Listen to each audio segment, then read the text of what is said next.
Saya benar-benar marah dan emosi banget pada saat itu. Bahkan saya sampai mencela Tuhan.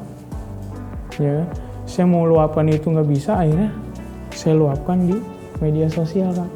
Saya taruh di situ, masuk, ngelihat nggak ada keanehan apa-apa. Karena saya lihat langsung itu ada wadah yang isinya ya janin-janin manusia itu. Dari hasil anak-anak itu ya diambil kayak ada wadah buat blender gitu kan. Ya benar-benar di blend. Dan di situ saya dikasih tahu sama mereka, kamu mau jadi apa? Di sini kamu bisa menjadi sesuatu yang kamu mau. Yang melakukan sakramen itu orang-orang yang dibilang top entertainment, top Indonesia terkaya, ada di situ semua. Sahabat Solusi, hari ini saya kedatangan seseorang yang pernah bergumul di dalam aliran sesat, di dalam gereja setan. So please welcome Brother Rizky. Hai, apa kabar? Pets. Apa kabar? Baik. Baik, thank you for coming, udah datang, menyediakan waktunya. Hal apa yang kamu atau mungkin ada saudara ya? Ada. Adik lakukan atau Adik kakak lakukan, mama lakukan yang membuat papa itu bisa marah, akhirnya melakukan kekerasan kepada kalian? Banyak hal. Karena salah sedikit aja kalau misalkan papa lagi emosi benar-benar diluapkan, Kak. Jadi bukan hanya ya hal-hal kecil aja, misalkan kita salah naruh barang atau lupa naruh sesuatu, atau kita menghilangkan barang dia yang mungkin nilainya ya nggak seberapa, tapi menurut dia tuh ya itu udah cukup fatal. Bahkan sampai pernah dia itu kehilangan uang, bukan kehilangan, jadi dia naruh uang di atas lemari, nah uang itu jatuh, ya kan 50.000, dan habislah kita sekeluarga dan baju saya sampai dibakar semua. Wow. Saking temperamennya, dan benar saya dipukul pakai kayu yang segede gini sampai biru. Udah pernah ngerasain. Oke. Jadi seperti itu. Kamu dan mama dan adik kakak pernah kabur dari rumah. Iya betul, Kak. Itu apa yang terjadi? Kok begini banget ya Tuhan gitu. Saya benar-benar marah dan emosi banget pada saat itu. Bahkan saya sampai mencela Tuhan. Ya, saya mau luapkan itu nggak bisa, akhirnya saya luapkan di media sosial, Kak. Dan di masa sendiri itu, Kak, ada yang messenger saya sama Siapa itu yang message kamu? teman saya dari sekolah. Yang saya tahu tuh dulu dia tuh orangnya dibilang Kristen, ya mohon maaf ya, Kak, tanda kutip, yang brengsek. Oke. Yang bisa kalau lagi di tongkrongan tuh ngeceng-ngecengin Tuhan. Ya pada akhirnya kita chatting-chattingan dan dia ngajakin saya untuk makan bareng. Kita makan bareng, dia bilang juga dia mau ngajak pendetanya. Ya saya dikasih tahu, Kak, sama dia, jangan seperti itu sama orang tua. Saya dikasih wejangan lah, yang menurut saya tuh pantas teman saya bisa berubah. Karena dia nih. Tadinya kan udah marah sama Tuhan nih. Iya. Ternyata sang pendeta ini membawa wejangan yang dan meluluhkan hati saya biar ya mengampuni Tuhan, nggak ada kayak gitu di dunia ini, ya kamu harus kuat nih. Akhirnya di situ kamu apa yang berubah dari tadinya marah ke Tuhan? Iya. Di momen itu gimana? Jadi merasa kayak disadarkan, oh iya ya, harusnya saya nggak kayak gitu ya. Oke. Harusnya saya nggak kayak gitu, pikirnya kayak gitu. Dan setelah selesai pun, nah kita tuker-tukeran kontak, Kak. Dan pas waktu itu saya emang diajak, Kak, untuk datang, dikasih tahu lah tempatnya, lokasinya. Ya udah, Pak, dengan excited karena saya pengen, oh ini gereja yang saya butuhkan, pendeta yang saya butuhkan, yang benar-benar care sama saya gitu. Saya samperin. Tapi yang saya cukup kaget tuh pas masuk ke gerejanya, saya ditahan. Diminta alat komunikasi itu untuk tidak dibawa ke dalam gereja. Dan saya sedikit kaget dan agak takjub sih, kayak oh khusyuk banget nih gereja, sampai nggak boleh bawa alat komunikasi kan. Handphone tuh benar-benar kita taruh, kan, dititipkan di situ, ya kan. Saya taruh di situ, masuk, ngelihat nggak ada keanehan apa-apa. Jemaat udah berkumpul, Bangku gerejanya juga sama pada umumnya, nggak ada keanehan. Pas duduk, nyari tempat duduk yang nyaman gitu kan. Barulah tuh mulai turun tuh Kak. Ada beberapa spanduk, terus gambar malaikat segala macam. 666 yang saya bikin kagetnya itu ya band performance-nya. Jadi bukan pelayanan yang pada umumnya ya kita lagu Hillsong, lagu apa Praise nih? and worship gitu bukan? Enggak. Lagu bener-bener underground jeng. Wah, sih udah kayak wah, ini mah bukan gereja, pengen kabur Kak. Itu udah nggak betah, ya udah pengen udah berdiri aja udah mau keluar. Padahal masih lagu tuh. Masih Lagu. Masih pada begini-gini nih. Masih ya cara mereka mungkin dengan musik underground itu, dan saya juga tahu dan saya juga pernah dengerin Band tersebut. Ada di sini gitu. Terus yang kagetnya lagi pas mau keluar, saya mau pulang, saya ditahan. Saya ditahan sama salah satu asarnya dan bilang ibadah belum selesai. Ya kan? Saya harus mengikuti ibadah itu sampai selesai. Dan di situ benar-benar rasa takut itu menjadi satu Kak. Waduh, kalau gue dimatiin nih. Kalau kabur nih. Iya. Kalau gue kabur, gue ditembak atau gimana, gue bisa mati. Ya udah stay aja di situ, dengerin, duduk. Khotbahnya itu berbalik dari apa yang pernah saya dengerin. Dari apa yang diberikan kepada kamu ketika makan, ketika di chat itu ya. Itu benar-benar semuanya berbalik. Kalau kita bisa hidup semau kita, sebebas kita. Jadi kayak gitu, benar-benar kayak langsung ke brainwash. Kayak pemahaman logika itu masuk Kak. Selama ini gua salah, keluarga gua salah. Ya kan? Selama ini kita memperkaya apa gitu kan. Dan dari situlah udah mulai tuh Kak. Dikasih pemahaman-pemahaman, sama dia dikirimin link-link. Pada saat itu, di dalam keraguan saya, di dalam kebencian saya sama Tuhan, itu meyakinkan sekali buat saya untuk, wah saya harus ikut dia. Kayak gitu. Dan ini Kak, jadi pas saya disuruh datang itu, datanglah lagi saya ke tempat itu, di gereja setan itu, didampingi sama pendeta Eropa ini. Saya melihat kayak ada sekat-sekatan, ruang sekat-sekatan kayak ruang sekolah minggu lah. Kalau kita ruang sekolah minggu, yang pintunya itu ada kacanya tengahnya. Jadi kita bisa ngelihat aktivitas di dalam. Di dalam lagi ngelakuin apa kita bisa lihat. Dan saya dikasih tahu yang pertama tuh,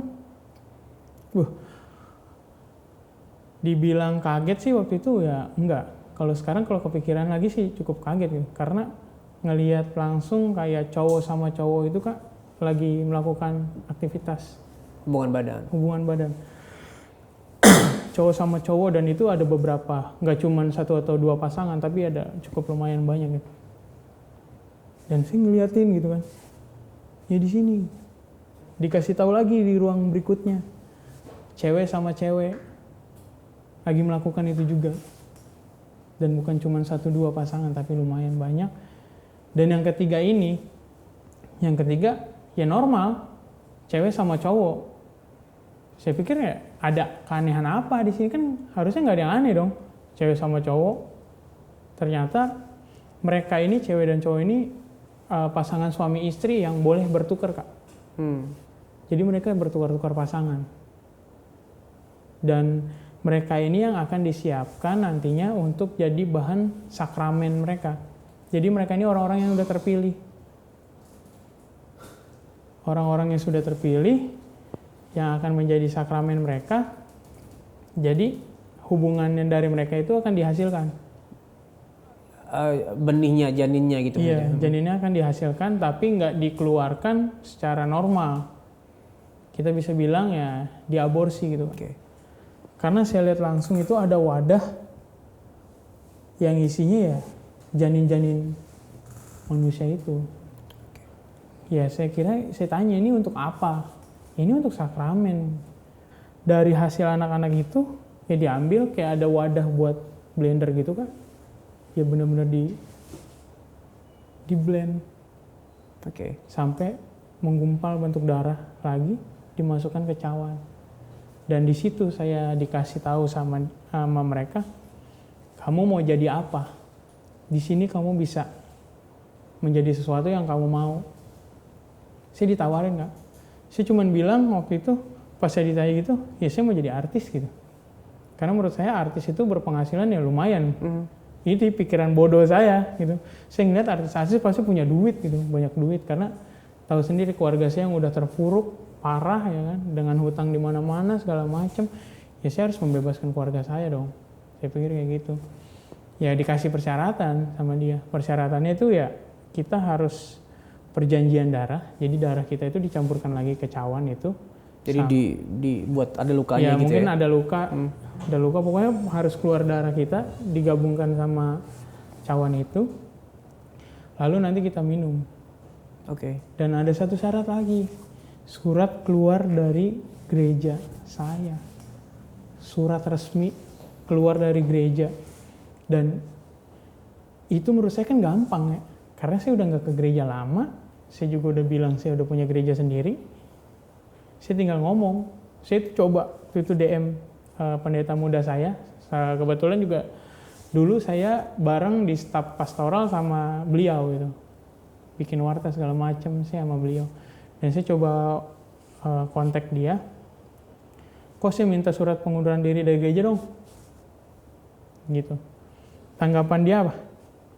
Ya udah sini ambil sendiri, ketemu sama saya. Padahal kamu menghindari itu sebenarnya. Saya paling takut ketemu sama gereja, sama gereja saya gitu. Yang benar-benar teman-teman pelayanan saya itu saya paling takut. Sebenarnya apa yang ditakuti? Nggak tahu. Itu keluar dari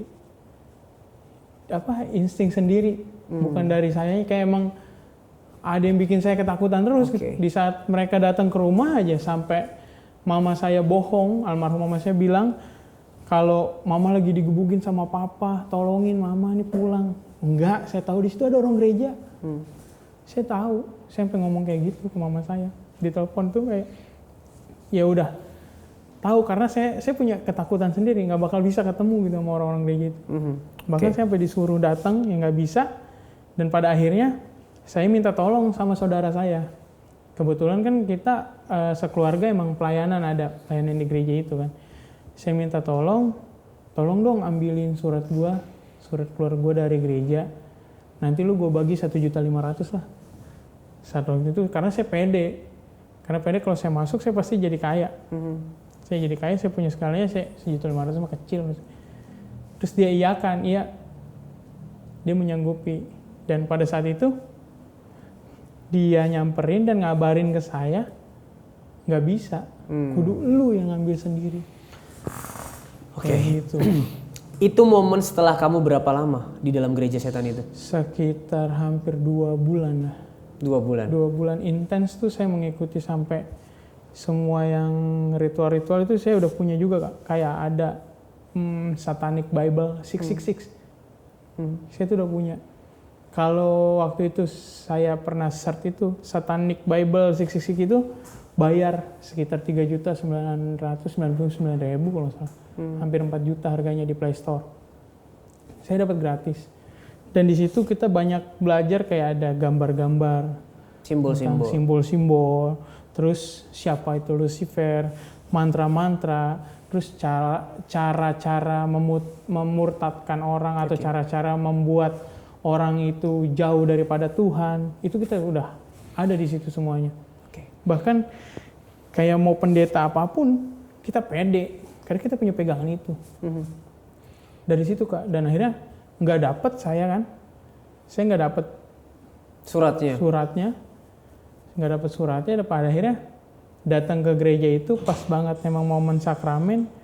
Saya cuman bengong kayak nyesel gitu. Padahal di depan itu Kak, yang melakukan sakramen itu orang-orang yang dibilang top entertainment, top Indonesia terkaya, ada di situ semua. Ada YouTuber yang lagi top banget pada saat itu di 2018. Bahkan sampai sekarang juga malah makin top. Oke, jadi yang ditawarkan oleh mereka sebenarnya adalah keinginan hati yang paling dalam. Dan hari itu setelah ternyata kamu belum bisa mengikuti karena belum dapat surat itu. Apa yang terjadi? Saya ya dibilang sedih-sedih gitu kan. Karena ya kan momen itu kan nggak tahu kapan lagi. Oh, jadi memang itu tidak setiap saat Tidak dilakukan? setiap saat dilakukan. Itu ada momen-momen tertentu. Dan pendeta Eropa ini berusaha untuk menenangkan saya. Yang sabar, kayak ya nanti next pasti ada kayak gini lagi kok. Cuman ya saya bilangnya cuman kan kesempatan Pak, nggak tahu kapan kan. Saya berusaha untuk menegarkan diri saya juga, tapi saya rada nyesel waktu itu. Kenapa kok gue nggak bisa dapat begitu doang? Terus kenapa kok gue nggak berani gitu untuk mengambil surat dari gereja itu? Dan itu yang membuat saya tuh kayak kepikiran, sering kayak bengong. Kayak jadi gimana ya, dibilang depresi ya lumayan lah kayak gitu, kayak penyesalan diri. Dan pada akhirnya ada satu momen yang dimana saya tuh benar-benar bengong gitu Kak. Di siang hari ngeliatin kayak aduh nasib begini. Terus tiba-tiba blank. Dem. Ya kan? Hitam. Dan saya cukup kaget, kirain waduh buta nih mata gue, kok yang tadinya terang tiba-tiba hitam, saya nggak bisa ngeliat apa-apa. Saya kayak gini-gini Kak, nengok panik, bener-bener panik gitu, nggak tahu ini apa yang terjadi gitu pada diri saya. Dan di saat kepanikan itu tiba-tiba di depan muka saya segini nih saya, itu muncul kayak satu sosok yang dibilang, kalau dibilang cantik ya cantik banget, dibilang ganteng ya ganteng banget.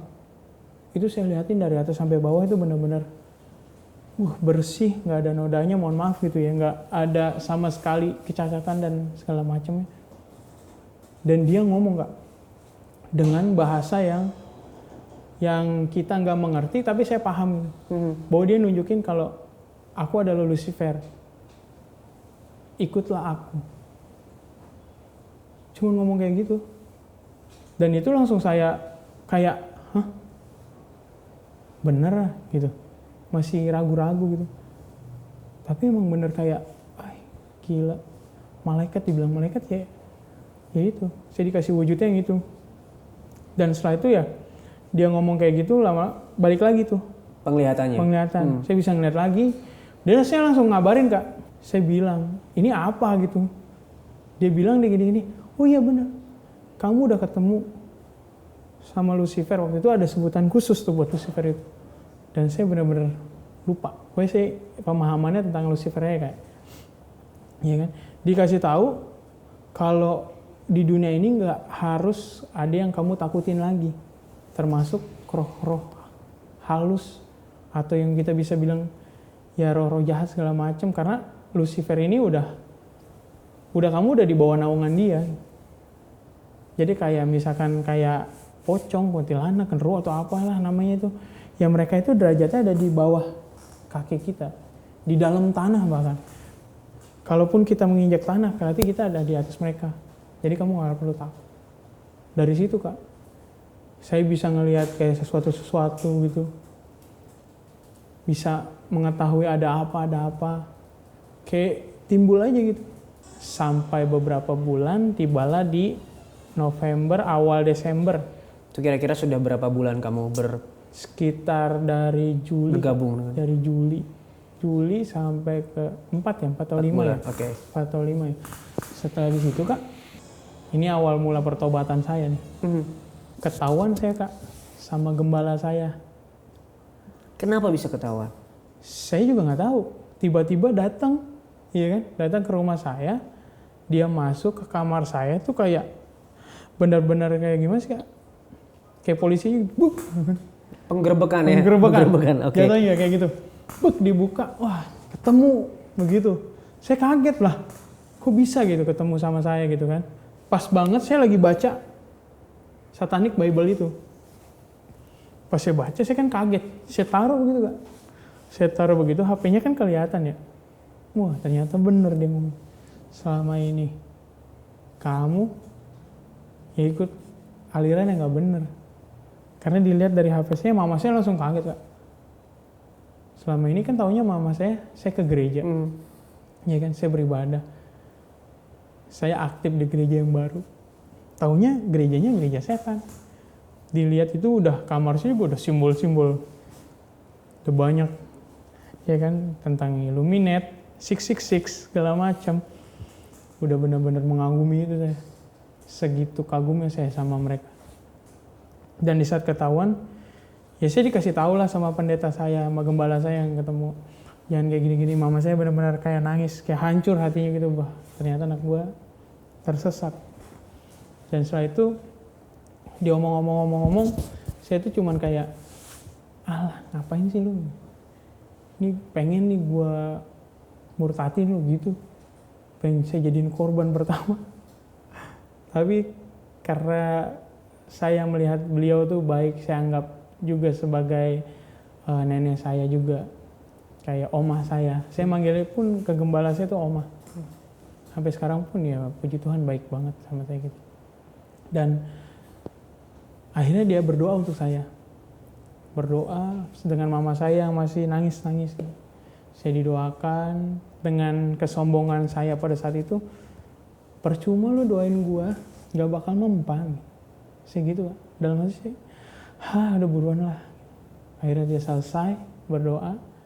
Terus dia minta, ya udah kamu harus kembali ke jalannya. Ya, kayak gitu. Agak nyeleneh ya udah. Dia pulang. Di bulan Desember itu, tanggal 18, saya ingat banget. Itu ada yang ketemu lagi sama saya orang gereja. Datengin saya lagi. Dengan maksud tujuan mereka untuk mengundang saya bisa beribadah di gereja Natal. Natal. Oke. Ya kan. Datang itu dulu kepala sekolah minggu. Terus ada dua murid sekolah minggu. Dulu teman saya bareng sekolah minggu, dan satu teman pelayanan saya musik. Dulu tuh saya ngajakin dia Kak, pelayanan. Ayo pelayanan masuk tim musik gue nih, gabung. Dan pada akhirnya ya, yang tadinya saya nyelamatin dia nyelamatin saya kebalik. Ya kan? Dia datang berempat ke rumah saya dengan maksud tujuan mengundang saya. Ya dikasih lah tuh, ada undangan Natal sekolah minggu, undangan Natal youth, undangan Natal umum Kak. Saya bilang iya gitu kan. Terus yang saya kaget, kalau mungkin gembala kan ya doanya kuat gitu Kak. Mungkin ya bisa ngancurin perisai yang mungkin saya punya pada waktu itu. Nah ini teman-teman saya ini yang berempat ini, kok mereka bisa ketemu sama saya? Saya nanya dong sama teman pelayanan saya dulu yang datang ingin saya, kok lu bisa sih? Saya kan penasaran. Iya, gue datang ke sini juga bukan cuman sekedar datang. Jadi mereka tuh mempersiapkan Kak. Kayak ada doa puasa segala macem. Langsung di situ saya pantas nih mereka bisa ketemu sama saya. Mereka mempersiapkan segala sesuatunya tuh benar-benar ya from Tuhan gitu untuk ketemu sama saya. Dan pada akhirnya mereka pulang. Sebelum pulang berdoa dulu untuk saya tuh ditumpang tangan Kak. Wah pas ditumpang tangan saya bilang, ini orang ngelunjak amat gitu ya. Saya diginiin gitu kan. Saya pikir, ngapain sih lu kayak gitu? Mau gue murtatin lu berempat gitu.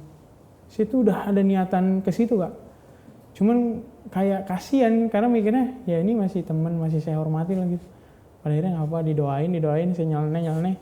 Mereka pulang tuh undangan tuh saya sobek-sobek, saya buang. Nah, awal pertobatan saya Kak, saya itu di tanggal 21 Desember, ini saya ingat banget, tanggal 21, saya pulang dari kantor, itu sekitar jam 7:30 sampai jam 8 gitu. Saya masuk ke dalam kamar, ya kan, saya buka laptop Kak. Kan bingung nih, saya niatnya emang mau pulang, mau ngapain ya, nonton film. Kan saya kan suka download film dulu Kak. Jadi coba buka laptop, memang kebetulan laptop itu yang tahu cuman saya, nggak ada lagi yang tahu karena saya password juga, dan laptop itu emang sebelumnya dipakai juga untuk kayak komsel segala macam, jadi banyak lah gambar-gambar tentang Tuhan Yesus dan lain-lain. Yang saya kaget itu kan semuanya udah saya hapus. Saya buka laptop pada saat itu Kak, buka laptop, klik, dan betapa kagetnya itu ngelihat ada gambar Tuhan Yesus, mungkin pernah ngelihat pakai baju merah yang dia lagi gendong anak domba. Yang bisa jadi lukisan itu ya? Iya, itu Kak, saya kaget. Loh, ini masih ada gitu kan. Itu langsung keluar Kak, langsung keluar di play pertama. Saya langsung hapus kan, saya close, saya hapus. Wah, ini ketinggalan kali, pikir saya gitu. Masih menyangkal lagi saya, ketinggalan. Dan pada akhirnya, ya kan, saya buka file download karena saya mau nonton film. Cuman saya ngelihat ada yang aneh nih, ada audio, bentuknya audio, cuman baca tulisannya itu udah aneh lah, karena dulu pernah download itu, pasti kan tulisannya nggak jelas, nggak sesuai dengan nama kan. Nah, saya coba ambil handset, saya mau dengerin Kak. Saya play, ternyata itu lagunya Hillsong, yang This Is I Believe. I believe in God the Father. Wah, saya tiba-tiba langsung keluar air mata Kak. Saya keluar air mata, dan langsung ini kenapa ini? Kenapa ini? Gitu kan. Saya langsung close, saya hapus tuh filenya. Saya hapus, udah saya nggak mau main laptop. Ya di jam 3 pagi, itu saya mau ke toilet, karena kan toilet saya di bawah dekat kamar mama papa. Nah itu saya mau ke toilet, saya dengar ada orang nangis. Orang nangis, karena saya penasaran, saya lihat tuh, kok siapa nih jam 3 nangis kan. Pas saya lihat ternyata mama saya lagi berdoa Kak, lagi sujud gitu. Berdoa, di situ disebut nama saya, ya kan. Dia bilang, dia cerita sama Tuhan, kayak kenapa kok keluarganya seperti ini, dulu Tuhan bisa menciptakan keluarga saya itu bisa ke gereja sama-sama, kenapa sekarang cuma mama saya, terus anak saya sekarang kenapa bisa kayak gini. Di situ saya sedikit terenyuh, dan cuman nggak ada niatan untuk bertobat awal, cuman kayak ya udah mah besok saya anterin lah ke gereja gitu, karena kasihan kan, mikirnya dia udah kayak gitu sendirian. Ya, saya coba antar ke gereja Kak. Dan yang saya kagetnya lagi, pas saya sampai ke gereja itu tanggal 25, pas Natal. Saya nganterin dia pas Natal, akhirnya saya memutuskan untuk ke gereja. Dan pas sampai gereja itu kayak orang bingung, musik kayak udah blank gitu ya? Iya, kayak nggak tahu ini lagu apa gitu. Sampai-sampai kayak saya nanya sama saudara saya yang pelayanan di situ, ini lagu apa? Lu nggak tahu emang? Dia sampai kaget. Ini lagu gereja. Lagu gereja? Iya, lagu Natal yang sering kita nyanyi. Nggak tahu bah. Bener-bener nggak tahu, kayak udah dicuci otak ya iya, selama ini. Selama ini padahal cuma beberapa bulan, tapi nggak tahu gitu kan. Sekarang lama gitu kan. Kayak lagu Natal kan sering kan, tiap tahun lah. Maksudnya iya saya sampai nggak tahu kan gitu. Dia juga agak sedikit nggak percaya, dan saya benar-benar bingung, nggak tahu apa-apa. Dan di situ jadi saya disambut tuh Kak. Saya ada beberapa dokumentasi juga yang pada saat itu saya foto bersama gembala saya. Dan itu ada dorongan buat saya untuk bertobat gitu. Tapi nggak segampang yang saya pikir. Oke. Apa yang terjadi ketika kamu mau bertobat itu? Jadi pas saat pertobatan saya itu Kak, pertama itu saya datang ibadah youth.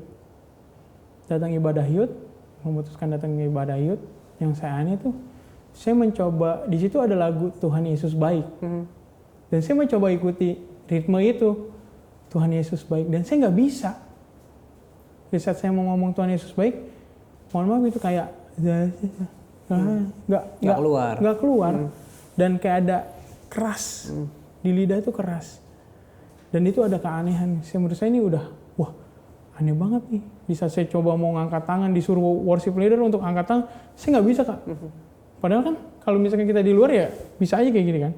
Tapi di gereja itu saya kayak ada yang megangin keras banget. Kayak bener-bener kayak gini, nggak, aduh kaku. Dan itu keanehan itu mau saya ungkapin di saat udah selesai ibadah youth, saya mencoba untuk mendekati pendeta muda saya waktu itu. Dia lagi sama istrinya. Dan itu saya langsung kejar Kak. Saya kejar, saya mau ngomong kalau saya minta tolong untuk dibantu, karena saya juga nggak tahu apa yang saya alamin. Jadi pas saya udah nyamperin dia, misalkan dia di sini sama istrinya, saya lari, saya samperin, kok kayak ada yang cekek, kayak ada yang nyekek. Saya tuh muntah di situ, kayak jadi depan dia berdua, saya muntah. kayak bener-bener nggak bisa ngomong. Terus yang beliau katakan apa? Pendeta muda katakan ini kepada saya, lawan terus, lawan. Kau pasti bisa, lawan. Dan pada akhirnya ya, setelah beberapa hari dari kejadian itu, saya dikasih lagu-lagu tentang rohani, lagu-lagu rohani, disuruh baca Alkitab. Saya coba. Pertama ya, saya lihat Alkitab itu nggak ada bacanya, Kak. Kayak kosong bukunya gitu. Kosong. Lah saya kaget ya. Alkitab pas dibuka kok kosong isinya gitu kan. Saya coba tanya orang rumah saya dong. Saya nanya koko saya nanya adik saya. Ini Alkitab ada bacanya nggak? Ada? Serius? Saya nanya ke dia, ada. Kok gue nggak ada ya? Aneh. Dibuka nggak ada apa-apanya. Terus saya udah coba dengerin lagu rohani. Tiba-tiba keluar darah dari dalam. Sih. Itu yang pertama. Coba dengerin lagi, kayak ngerasanya itu kayak di silet gitu, Pak. Oh, badan sakit semua gitu. Badan sakit semua. Nggak bisa ngerasa, aduh, kayak benar-benar nggak kuat. Tapi saya harus lawan. Itu sekitar 3 bulan tuh berjalannya kayak gitu. Saya harus ngomong Tuhan Yesus baik aja, saya nggak bisa. Tapi saya bisa ngomong yang lain, tapi Tuhan Yesus baik itu saya benar-benar nggak bisa. Saya berdoa, saya nggak bisa. Dan pada akhirnya saya minta untuk di pelepasan itu. Pada waktu itu ya saya ditemani sama saudara saya, ya kan. Ada beberapa yang saya ingat itu ada pendeta muda saya, ada gembala saya, ada ketua youth, dan ada para diaken yang membantu. Pelepasan itu ada sekitar 6 orang. Jadi kan bentuknya bulat gitu, Kak. Apanya nih? Pelepasannya saya ada di tengah-tengah, melingkari, oke. Iya, saya di tengah-tengah. Nah itu baru pas masuk satu genjrengan itu, breng, itu langsung blank. Kayak langsung hitam. Saya udah nggak tahu, yang tadinya saya ngerasa saya di gereja. Loh ini di mana nih? Yang saya alamin tuh. Yang saya rasain tuh saya kayak bukan di gereja, kok ini gelap, apa mati lampu apa gimana gitu kan.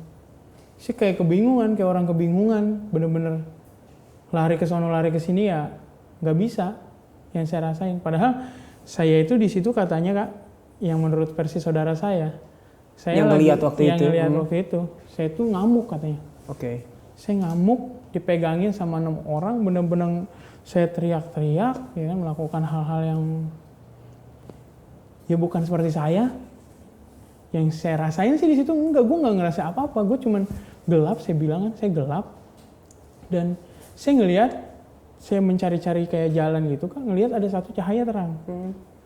Satu cahaya terang itu, saya mencoba ke sana. Ya kan, saya pikir, oh iya itu kali jalan keluarnya. Pintunya itu. Saya coba lari, Kak, tapi nggak bisa. Ini setengah badan saya ini kayak ada yang megangin. Kayak begitu, pas saya lihat,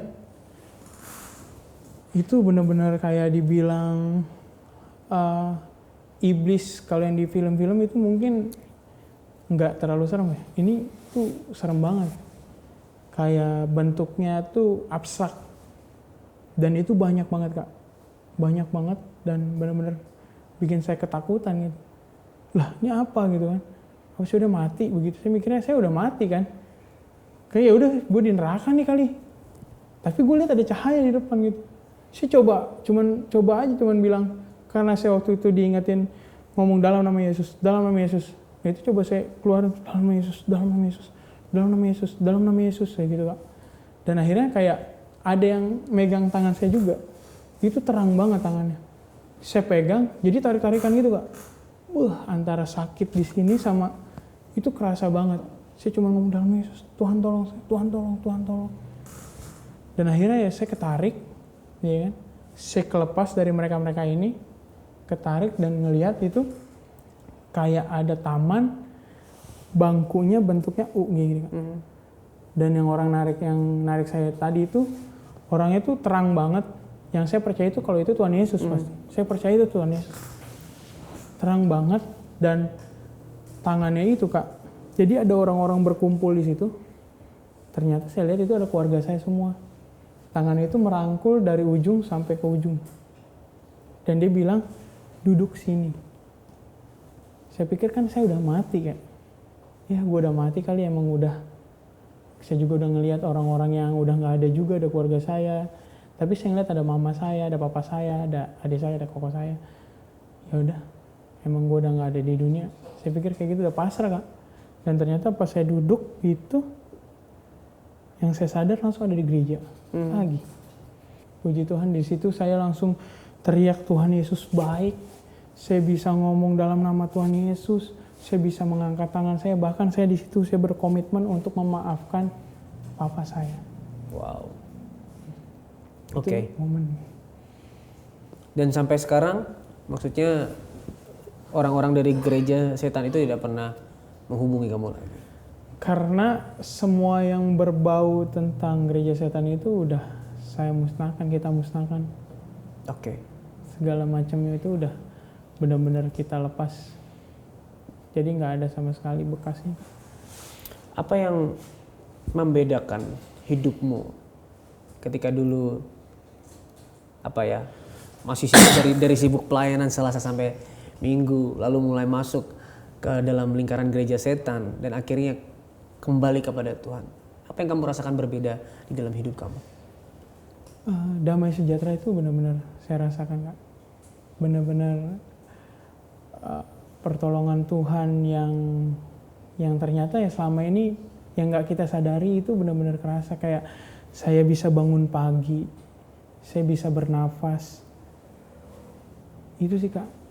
Banyak hal kayak yang hal-hal kecil yang patutnya kita syukuri itu lebih banget sekarang. Bahkan sekarang kalau ada pun masalah apapun dalam hidup saya udah berkomitmen, saya nggak akan mau bawa-bawa lagi Tuhan. Saya nggak akan menyangkal Tuhan, saya nggak akan mau menyalahkan Tuhan. Mungkin yang ada di dunia ini memang ya semuanya juga untuk saya juga bisa lebih kuat menjalani hidup. Seperti itu sih, Kak. Saya udah nggak mau lagi kayak seperti hidup saya di 2018 itu. Yang jatuh di dalam dosa yang begitu parah sampai ya melibatkan banyak orang. Lalu bagaimana kamu yang tadinya marah ke Tuhan, sekarang melihat pribadi Tuhan dalam hidup kamu? Melihat puji Tuhannya, saya bisa merasakan kasih Tuhan itu yang terus. Sebenarnya kasih Tuhan itu nggak pernah berhenti gitu. Kasih setia Tuhan tuh nggak pernah berhenti. Kadang kitanya yang merasa ngejauh. Tuhan itu selalu ada dekat sama kita, Kak. Yang saya sadar itu Tuhan itu selalu ada di saat kita seperti ini. Tuhan itu ada. Tapi kadang ya kita yang ngerasa ngejauhkan diri daripada Tuhan. Maka daripada itu saya bersyukur banget sama Tuhan sampai dimana saya bisa hidup sampai saat ini, sampai saya bisa bersaksi. Tujuannya itu supaya nggak ada lagi kayak saya di 2018. Karena, Kak, kalau sudah masuk ke situ, yang pasti itu adalah maut. Dan saya sangat bersyukur saya bisa keluar dari situ dan bisa menyaksikan kesaksian saya ini. Ya. Sebenarnya yang di dunia ini ya yang harus kita idolakan, yang harus kita utamakan yaitu Tuhan Yesus Kristus itu. Karena ya segala aspek kehidupan ini ya semuanya berkat karena kasih Tuhan itu kepada kita. Bukan karena kuat gagah kita. Kadang kita ngerasa kayak, gue bisa gitu. Ya tanpa Tuhan lu tuh bukan apa-apa gitu. Mau lu kaya apapun ya tanpa Tuhan juga lu gak bisa ngerasain apa. Damai sejahtera, sukacita itu timbulnya daripada Tuhan. Walaupun kita harus hidup dengan seadanya di dunia ini, tapi dalam lingkupan tangan Tuhan, itu damai sejahtera itu akan terasa dalam diri kita. Seperti itu. Saya memandang Tuhan itu satu wujud yang gak akan saya tinggalin lagi. Mungkin di tahun 2018 itu kebodohan saya meninggalkan dia dan dia tetap stay ada buat saya. Bahkan sampai saya bisa dibebaskan sama Tuhan. Bukan saya sampai hari ini saya ada dan sampai saya bisa ke sini itu berkat Tuhan. Saya nggak mau dengan kekuatan saya bisa. Jadi semuanya. Hari ini benar-benar mengakui dari dalam hati bahwa Yesus Kristus adalah yang terbesar dan juga yang terajaib, yang kuasanya, darahnya, pengorbanannya itu yang membuat kita bebas, yang membuat kita berharga, yang membuat kita selamat, dan bahkan tidak ada kuasa apapun yang bisa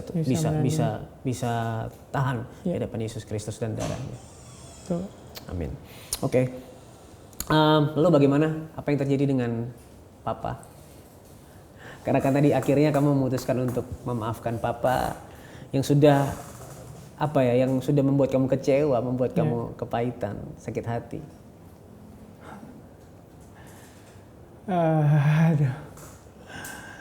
Saya tuh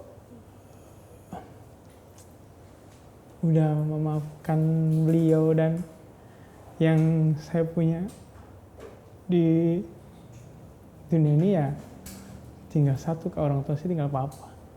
Saya tuh sempat menyalahkan beliau juga atas kematian dari mama saya, walaupun saya udah memaafkannya itu tapi di balik itu semua cinta kasihnya tuh sama saya tuh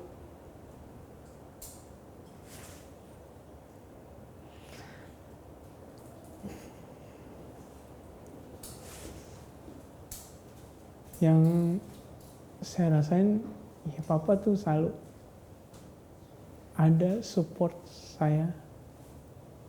Ternyata selama ini saya salah juga gitu menilai Papa saya. Saya pikir tuh dia orangnya yang nggak bertanggung jawab, orang yang bisanya cuma judi doang. Tapi setelah mama saya nggak ada, dia membuktikan kalau dia tuh sampai sekarang, dia ditinggal mama kan 2019. Dia tuh masih bisa setia.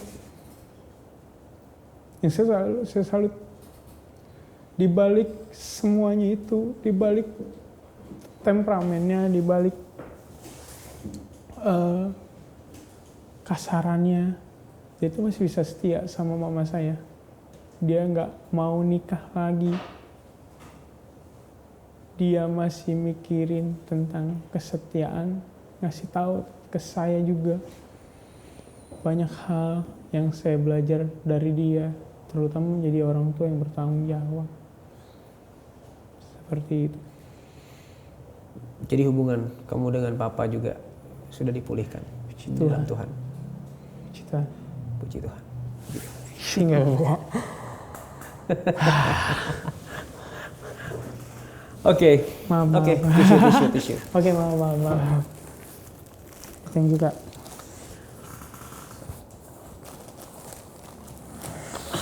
Oke.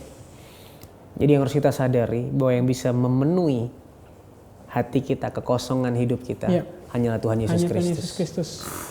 Amin. Itu yang harus sahabat solusi selalu ingat. Iya, sepakat.